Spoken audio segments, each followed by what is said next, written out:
the most tremendous new musical experience you can have.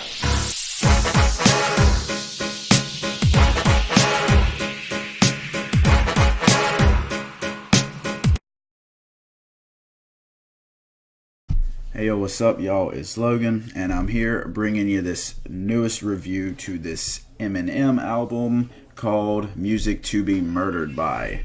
Now this came out this most previous Friday, and it was a random drop. We did not know it was coming. And yeah, I woke up, I had to be into work at 6:30, so I woke up, saw this at 6 a.m. and said, you know what, I'm going to go ahead and listen to this. I was excited to go ahead and listen to the Mac Miller album, but I said, this is a random drop.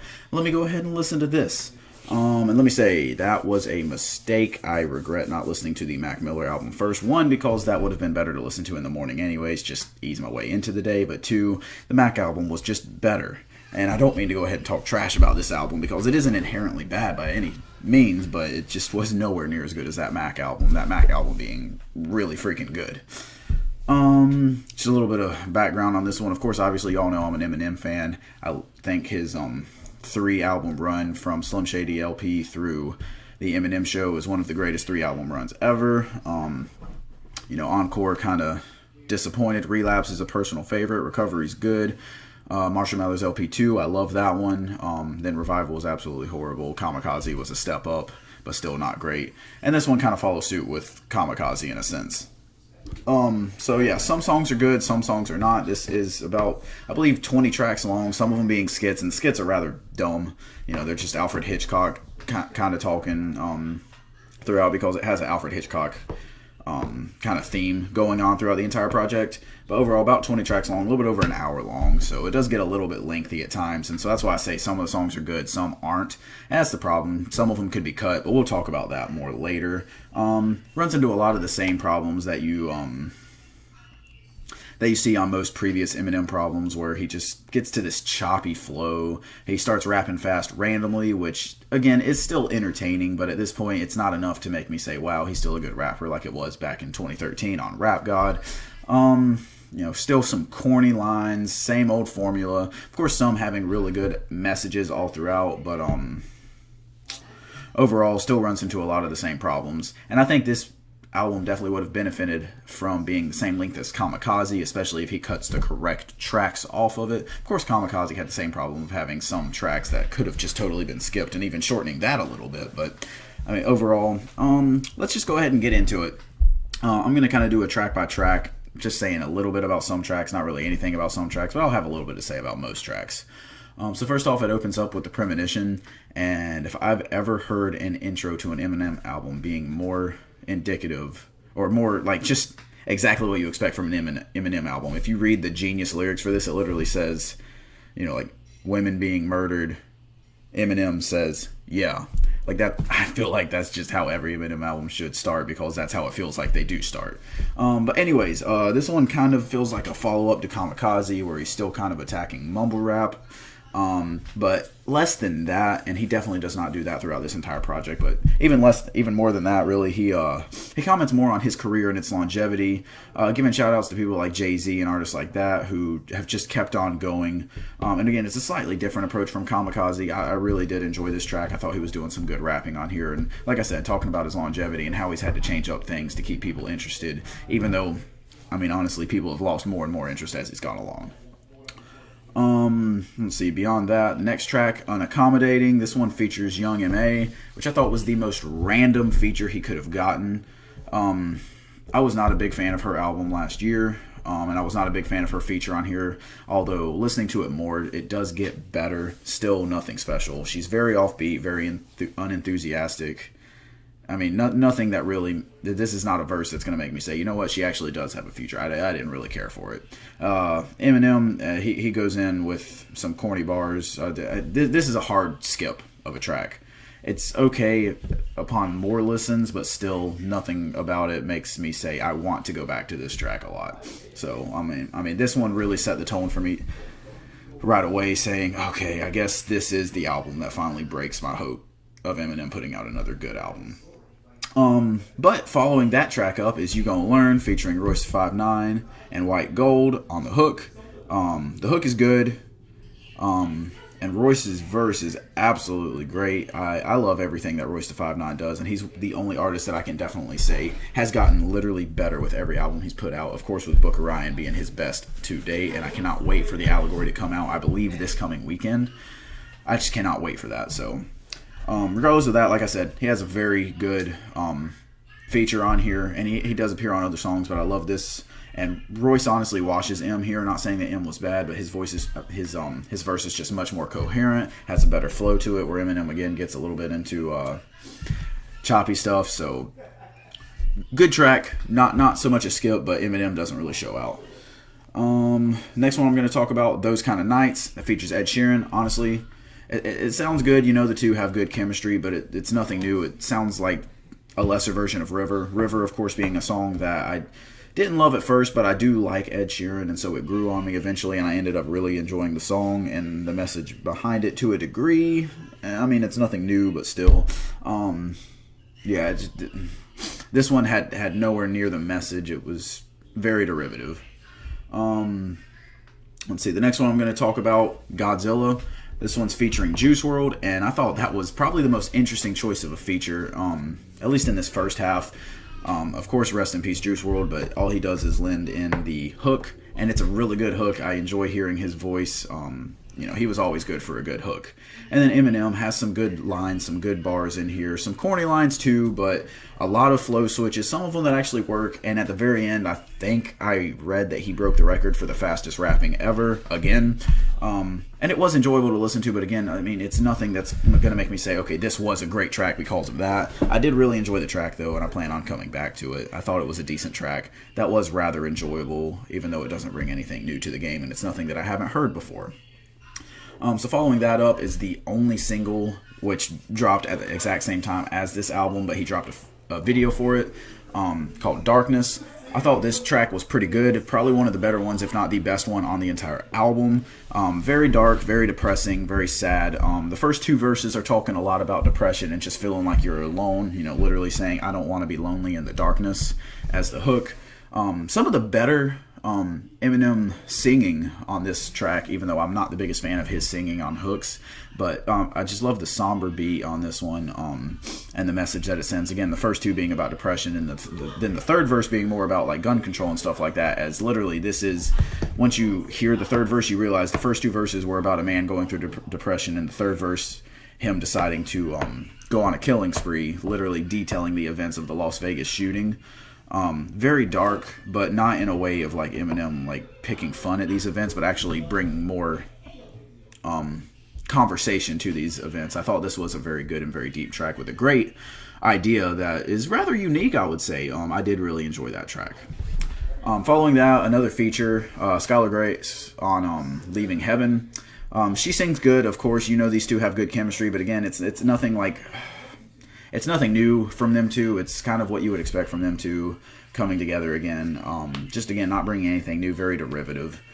Following that is Ya Ya, which is probably one of my favorite tracks, even though it does not have the best beat altogether. It's a Denown beat, so I mean it is good, but it's not like anything stand out, but it has amazing features. Eminem actually has a good verse. Royce da 5'9" has a good verse. Q-Tip has a short little bit. Black Thought probably has the best verse on the entire album. An amazing posse cut altogether. All of them kill it, I'm gonna be honest. And M actually drops a list of 25 rappers that he wants to thank for influencing him. That's so much better than what we got on Kamikaze, where he drops like 100 rappers that he's dissing. This time he's giving a lot more thanks to them. So following that up, we have Stepdad, which is probably the closest thing to a Shady song that we have. Talking about how his stepdad abuses him, and at the end of the track, he's actually like killing his stepdad. But again, you can tell that, one, that kind of artistry does not follow. It doesn't work the same in 2020 that it did in the early 2000s, one. And two, you can tell he doesn't have the same creativity or just confidence in rapping like that. So, I mean, it works. It's a decent track, but at the same time, you can tell it's like basically C-tier Shady songwriting that would have never made it in the early 2000s if he were still putting together music like that. Following that up, Little Engine. Here he tries to spit a lot. put some disturbing bars in there. Honestly, it all comes off as just halfway appeasing the Shady fans. Falls a bit flat, a lot of choppy flow. Not much to say about that one.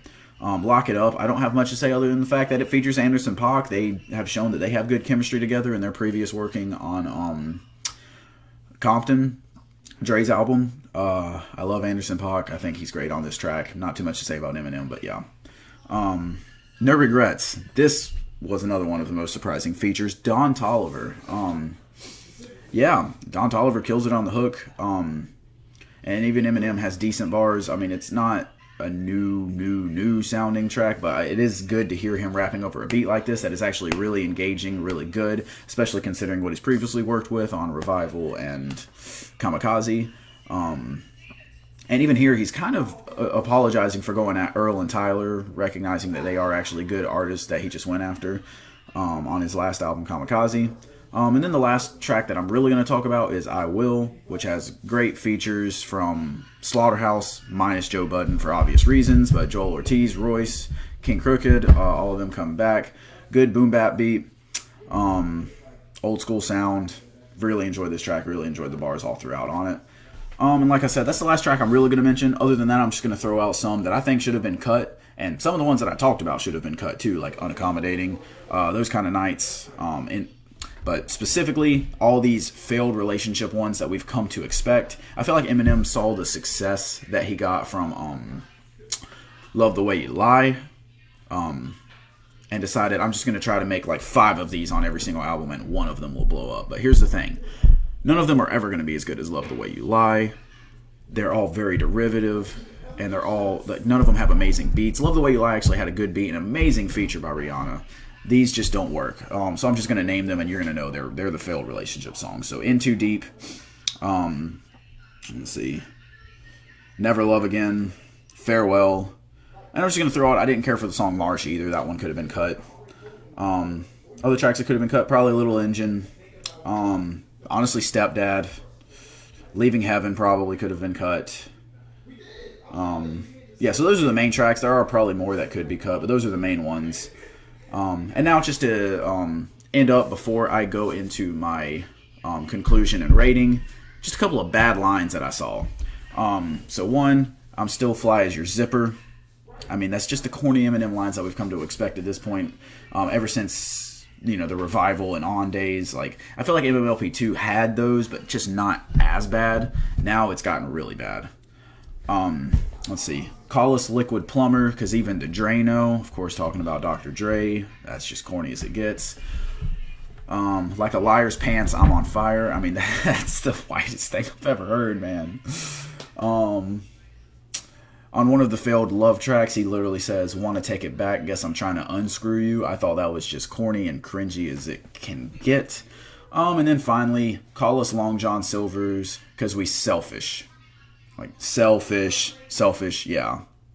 Knee slapper there, Eminem. Give you that one. But overall, again, you all know I'm an Eminem fan. I think the highs on this album are definitely higher than the highs on his previous 2, being Revival and Kamikaze. But the lows are just as low. Overall, definitely prefer this one to Revival. I think Revival was the epitome of just how bad it can get for Eminem. I don't think that one had any highs other than A Rose and Castle, maybe. Those are the only 2 that I really enjoyed. Chloroseptic was okay. Believe was okay, but cringy. But, yeah, Kamikaze had a lot more to it than this one. I will say I enjoyed that album more. Specifically the fact that it was shorter.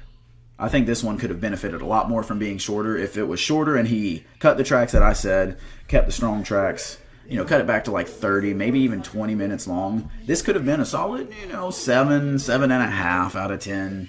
But overall, this just brings back way too many of the issues from the post-MMLP2 days. Too many choppy flows, corny lines, and bad beats.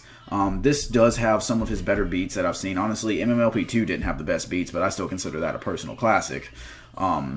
But this one has his best beats that I've seen him use since Recovery and Bad Meets Evil. And again, Recovery had some bad beats on it too, but for the most part, they were better beats. So he does bring back some good beats, but then there's some where it's just lazy, derivative, rock samples, stuff like that just doesn't work for him anymore. Again, better than Revival, not as good as Kamikaze in my opinion. It's just too long. Cut those songs. and even then, the best it could get is a 6 to 7.5. But right here, I have to go with a 5 out of 10. Just very run-of-the-mill, nothing to stand out, and I definitely regret listening to this over the Mac Miller album first, because I've had that Mac Miller album on rotation ever since I finished this album the first time. Now again, I've listened to this more than once, but that was because I had to force myself to go ahead and get this review out. I don't plan on revisiting this album as a whole unless I'm doing an entire Eminem discography playthrough, in which case I even listen to Revival, and I hate that. But overall, highs are pretty decent, the lows are really bad, and it's just a very okay, disappointing album, especially from someone like Eminem, who, at this point, I have to say, he's put out enough bad work that he's probably not even in my top 5 all-time artists anymore, and he used to be. He's trying to fight his way out of the top 10. So, here's fingers crossed, either he puts out something better in the future, or he doesn't put out anything again. I like the fact that he's venturing out with these new features, but overall, disappointing album. Don't love it. Don't care for it too much. Let me know what you thought, though, if you enjoyed it. Let me know why, what you thought was different about it or better about it, or if you enjoy his more recent music. Let me know about that. That's perfectly fine. Everyone's allowed to enjoy it they want to. I just personally don't. Hit the like button. If you enjoyed this video, comment what you think I should review next. Of course, expect the Mac Miller album review within the next day or so. That one's taking a little bit more time because there's more to unpack there. And of course, I plan on getting more reviews out this week, if not next week, because not quite as much is coming out next week. We got hit with a decent bit, especially this being a surprise album that I did not see coming. But share the video so your friends can watch and subscribe. Make sure to hit the subscribe button if you haven't already. Hit the bell next to my name for notifications on when I post something else.